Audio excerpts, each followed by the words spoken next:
Matthew chapter 22. The parable of the wedding feast. And again Jesus spoke to them in parables, saying, The kingdom of heaven may be compared to a king who gave a wedding feast for his son, and sent his servants to call those who were invited to the wedding feast, but they would not come.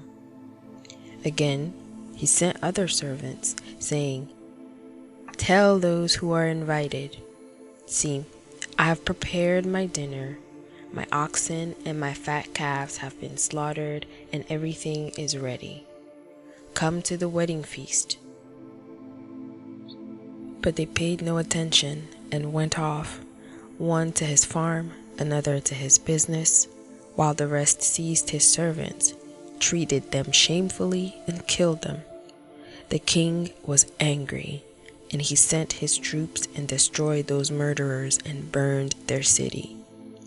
Then he said to his servants, The wedding feast is ready, but those invited were not worthy. Go therefore to the main roads and invite to the wedding feast as many as you find. And those servants went out into the roads and gathered all whom they found, both bad and good.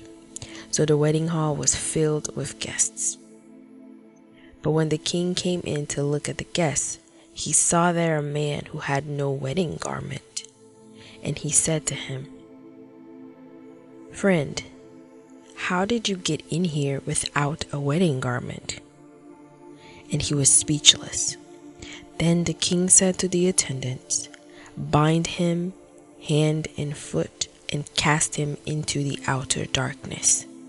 In that place there will be weeping and gnashing of teeth. For many are called, but few are chosen. Paying taxes to Caesar.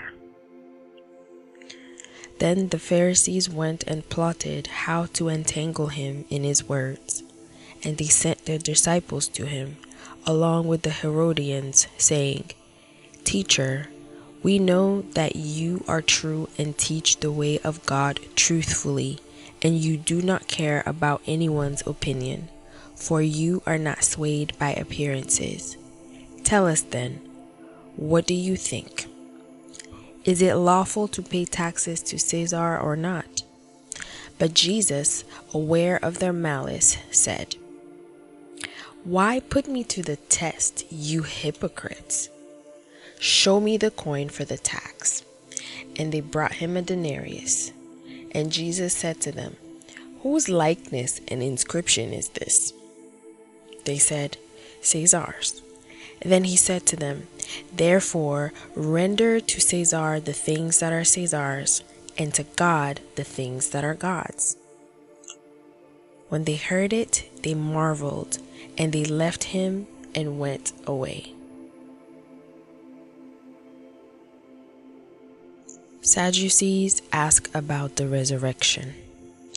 The same day, Sadducees came to him, who say that there is no resurrection, and they asked him a question, saying, Teacher, Moses said if a man dies having no children, his brother must marry the widow and raise up offspring for his brother. Now there were 7 brothers among us. The first married and died, and having no offspring left his wife to his brother. So too the second and third, down to the 7th. After them all, the woman died. In the resurrection, therefore of the 7, whose wife will she be? For they all had her. But Jesus answered them, You are wrong, because you know neither the Scriptures nor the power of God. For in the resurrection they neither marry nor are given in marriage, but are like angels in heaven. And as for the resurrection of the dead, have you not read what was said to you by God? I am the God of Abraham, and the God of Isaac, and the God of Jacob. He is not God of the dead, but of the living. And when the crowd heard it, they were astonished at his teaching. The Great Commandment. But when the Pharisees heard that he had silenced the Sadducees, they gathered together. And one of them, a lawyer, asked him a question to test him. "Teacher, which is the great commandment in the law?" And he said to him, "You shall love the Lord your God with all your heart and all your soul and with all your mind. This is the great and first commandment. And a second is like it. You shall love your neighbor as yourself. On these two commandments depend all the law and the prophets." Whose son is the Christ? Now while the Pharisees were gathered together, Jesus asked them a question, saying, "What do you think about the Christ? Whose son is he?" They said to him, "The son of David."